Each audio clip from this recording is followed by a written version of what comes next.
Hello guys, कैसे हो सारे। आई होप आप सब अच्छे होंगे। मैं भी अच्छा हूँ। यहाँ पर दोस्तों इस वीडियो में आप लोगों के कुछ जो डाउट्स हैं उनके आंसर आप लोगों को करने वाला हूँ, इसलिए इस वीडियो को एंड तक देखना। इस वीडियो में आप लोगों को जो चीज़ें बताऊंगा वो आपके आरआरबी एनटीपीसी या आपके आरआरसी ग्रुप डी या और भी अदर एग्जाम जो होते हैं उनके रिगार्डिंग है। सो कंप्लीट वीडियो एंड तक देखना। देखो, सबसे पहले आप लोगों में से कई लोग एनटीपीसी को रिलेटेड ये पूछते हैं कि जो लोग एसएम बनना चाहते हैं वो लोग कहते हैं कि सर साइको की तैयारी करवाइए। सबसे पहली चीज, अभी सीबीटी 2 जो है आपका वो होने दो।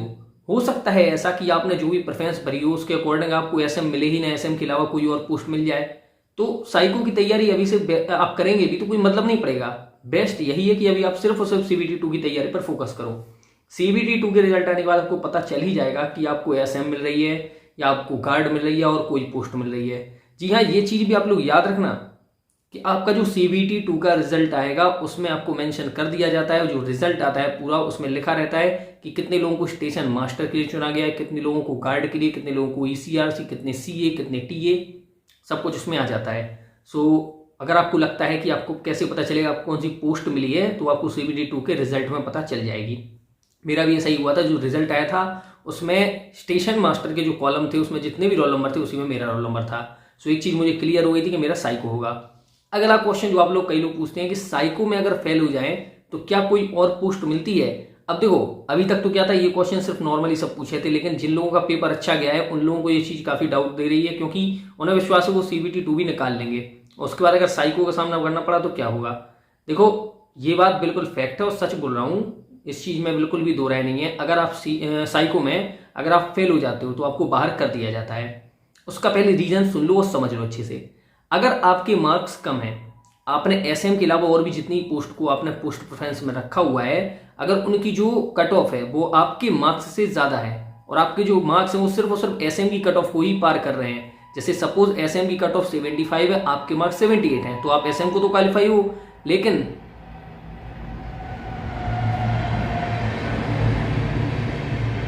लेकिन अगर जो बाकी की पोस्ट है वो सारी की सारी, जैसे कि देखा जाए सीए हो गया, गार्ड हो गया, इन सब की कट ऑफ आपसे ज़्यादा जाती है, 78 से ज़्यादा है। ऐसे में अगर आप साइको देते हो, साइको में फेल हो जाते हो, तो आपको अदर पोस्ट नहीं मिलेगी। क्यों? क्योंकि आपके मार्क्स तो सिर्फ एसएम को ही क्वालिफाई करते थे।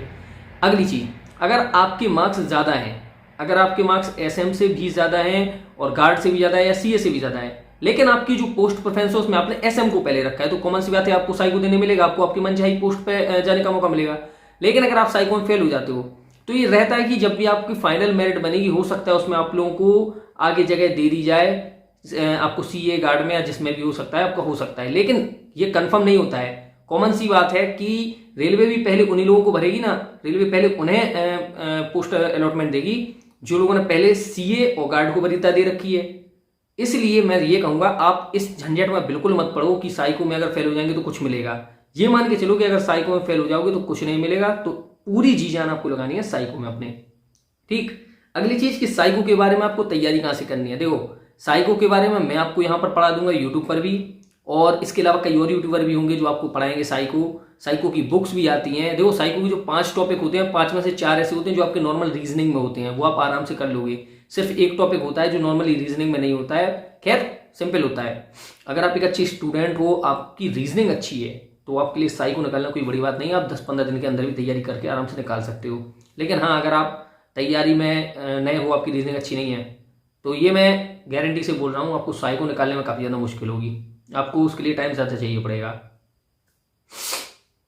अब कई लोग मेडिकल को लेकर कई सारी क्वायरीज पूछते हैं कि पता नहीं कितने सारे लोग बताते हैं कि जैसे हार्ट में कोई प्रॉब्लम है, लेग में कोई प्रॉब्लम है। मैं यार आप लोगों से पहले बोल चुका हूँ कि रेलवे सीधा सा बात है कि अगर आप चल सकते हो, आप फिर सकते हो, आप लिख सकते हो, दौड़ सकते हो, इसके अलावा आपके जो आई विजन है वो क्लियर है, आपको किसी भी रेलवे की पोस्ट में सिलेक्ट कर लिया जाएगा।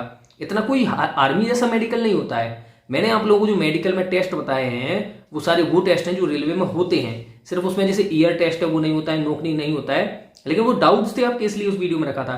कुछ बेवकूफ ऐसे भी जो उस वीडियो पर कमेंट करके क्या बोलते हैं कि ये रेलवे का मेडिकल है, आर्मी का मेडिकल नहीं है। अरे महान इंसानों, मैंने उसमें सिर्फ बताया है कौन से टेस्ट होते हैं। कभी वीडियो को ठीक से देखा करो, बेवकूफी का मत किया करो। अगली चीज कि यहां पर थोड़ी सी बात करूंगा मोटिवेशन की भी। देखो, सबसे पहले आपको ध्यान होगा जो मैंने बहुत पहले एक वीडियो अपलोड की थी, वो मेरी पहली वीडियो है जो 1 मिलियन क्रॉस की थी। इस वीडियो पर कई लोग कमेंट करके क्या कहते थे कि तेरे टाइम पे पेपर हलवाया था, इस बार पेपर देना समझ में आ जाएगा। मैं उन लोगों से कहूँगा आप कहाँ भाग गए हो, देख लो 2019 का जो एनटीपीसी है जिसका अब CBT 1 चल रहा है, इसका लेवल पिछले एनटीपीसी जैसा ही है, कोई फर्क नहीं रहा, सेम टू सेम वैसा ही एग्जाम आ रहा है। और तो और पिछले एनटीपीसी का तो सिलेबस भी पता नहीं था, नोटिफिकेशन में सिलेबस मेंशन नहीं था, देख लो अभी नोटिफिकेशन जाके। इस बार के तो नोटिफिकेशन में ही रेलवे ने पहले दे दिया था कि आपको सिलेबस में ये टॉपिक आने हैं, इन टॉपिक से क्वेश्चन आएंगे, उन्हीं से आ रहे हैं, समझे। और इसके अलावा आप लोगों में से कई लोग कट ऑफ को लेकर पूछते हैं, तो कट ऑफ मैं पहले बता चुका हूं, मैं आप लोगों को एग्जैक्ट कुछ नहीं बता सकता, चाहे आप SC ST EWS OBC या जनरल किसी भी कैटेगरी से हो। लेकिन हाँ, एक थोड़ी सी चीज आपको बताऊंगा जो पॉइंट आप लोगों को दिमाग में रखने हैं। सबसे पहली चीज आप याद रखो कि अभी जो आपकी अटेंडेंस हो रही थी कि जो मतलब एग्जाम देने के लिए कैंडिडेट पहुंच रहे हैं, वो लगभग 55-60 या 65% तक के लोग पहुंच रहे हैं, ज्यादा नहीं जा रहे हैं। मेरे पहचान के भी कई लोग गए हैं एग्जाम देने, जो लोग बता रहे हैं सेंटर पर कम लोग आ रहे हैं। सो अगर आप एक ऑन एन एवरेजन भी मान लें कि 70% लोग ये एग्जाम देने जा रहे हैं, और 1.26 करोड़ ने ऑलरेडी फॉर्म अप्लाई कर रखा था, इसमें से कई लोगों के रिजेक्ट भी हुए हैं, कई लोग एग्जाम देने नहीं जाएंगे। इसके अलावा आपको पता है कि पिछले एनटीपीसी में रेलवे ने प्री में 15 गुना कैंडिडेट लिए थे, और यहाँ पर तो 20 गुना ले रही है, यानी और मौका दे रही है, और भी ज्यादा कैंडिडेट ले लेगी यहाँ पर। सो आप लोगों को मौका अच्छा खासा है, कट ऑफ जहां तक है आपके पिछले साल की ही तरह रहेगी।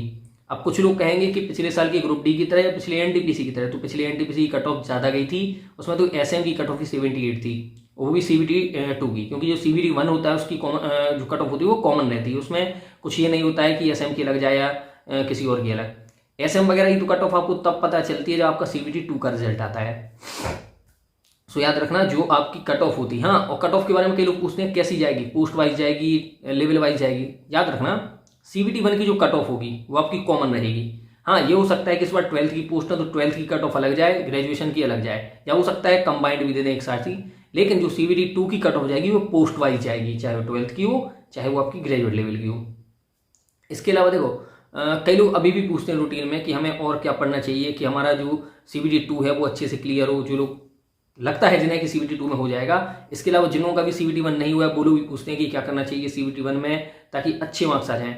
सबसे पहले CBT 2 का जो पैटर्न रहेगा वो भी बिल्कुल सेम टू सेम CBT 1 जैसा ही रहेगा, क्योंकि सेम टू सेम ऐसा पिछले एनटीपीसी में भी हुआ था। सिर्फ नंबर्स ऑफ क्वेश्चन जो होते हैं आपके 120 क्वेश्चन हो जाएंगे CBT 2 में। जो लोग CBT 1 के लिए पढ़ रहे हो यार, आप लोगों को तो दिख रहा है कि हर पेपर में कॉमन क्वेश्चन पूछे जा रहे हैं। 40 नंबर की GK GS में मैंने खुद ऑब्जर्व किया है कि कम से कम 13 से 14 क्वेश्चन ऐसे आ रहे हैं जिन टॉपिक से उठाए जा रहे हैं उन्हीं टॉपिक से हर बार किसी न किसी क्वेश्चन को उठा रहे हैं। कई क्वेश्चन हर बार रिपीट हो रहे हैं, कुछ क्वेश्चन बिल्कुल पेटेंटेड हो गए हैं। अब इतने में भी अगर आप ऑब्जर्व नहीं कर रहे हो, आप नहीं ठीक से पढ़ रहे हो, तो फिर क्या करोगे। देखो, और हाँ, एक यूट्यूब चैनल है जिसके बारे में मैं कहूँगा, ये कोई मतलब तारीफ करना या बुराई करने जैसा नहीं है, सिर्फ अच्छे से बता रहा हूँ, नॉर्मल चीज़ है। टॉप ट्रेंडिंग जी की जो चैनल है उस पर जो क्वेश्चन बताए जाते हैं, आप उन क्वेश्चन की PDF डाउनलोड कर सकते हो, उनके टेलीग्राम चैनल पर भी जाके डाउनलोड कर सकते हो। उसमें जो क्वेश्चन रहते हैं वो क्वेश्चन भी अच्छे देते हैं, और अधिकतर क्वेश्चन वही होते हैं जो एग्जाम में आए हुए होते हैं। ये चीज़ मैंने खुद चैनल पे जाके देखी है। और साथ ही साथ जो क्वेश्चन है उनके जो एग्जाम में आए हुए हैं उन्हें बताने के साथ साथ वो उससे रिलेटेड एक्स्ट्रा फैक्ट भी बताते हैं, जो आप लोगों के लिए बहुत जानना जरूरी है। अब कई लोग कहते हैं कि मैं क्वेश्चन दूं जो एग्जाम में आ सकें। यार थोड़ा सा यहाँ पर दिक्कत हो जाती है टाइम की, वरना मैं आप लोगों को आराम से करा सकता हूँ तैयारी। हाँ, और कई बार ऐसा भी हो रहा है, मैं जो कोचिंग में अभी पढ़ा रहा हूँ वो क्वेश्चन एक दिन अगर पढ़ाता हूँ तो उसके अगले दिन पक्के में कम से कम 3-4 क्वेश्चन शिफ्ट में फंसते हैं। तो मुझे भी बुरा लगता है कि काश ये चीज़ सब लोगों के साथ शेयर कर सकता, लेकिन टाइमिंग नहीं मिल पा रही है। लेकिन अगर आप लोग चाहें तो आप खुद भी आराम से तैयारी कर सकते हैं। आप आराम से स्पीडी से पढ़ते रहें, आप लूसेंट को अच्छे से पढ़ लें। अगर आपको इंटरनेट से क्विज वगैरह मिल जाए तो क्विज वगैरह खेलें, चाहे वो GK GS का हो, कहीं से भी हो, क्योंकि इनमें से ऊट पटांग क्वेश्चन भी आ जा रहे हैं। और एक चीज़ जो मैंने बहुत पहले से स्टार्टिंग से पहले वीडियो से बोलता रहा हूँ कि आपको जो एग्जाम होगा उसमें 5 क्वेश्चन GK GS साइंस के ऐसे होंगे जो आपने कभी नहीं पढ़े होंगे, और वही हो रहा है। कम से कम 5 क्वेश्चन हर शिफ्ट में ऐसे पूछे जा रहे हैं जो आप लोग के लिए नए हैं या आपने उन्हें ठीक से नहीं पढ़ा है।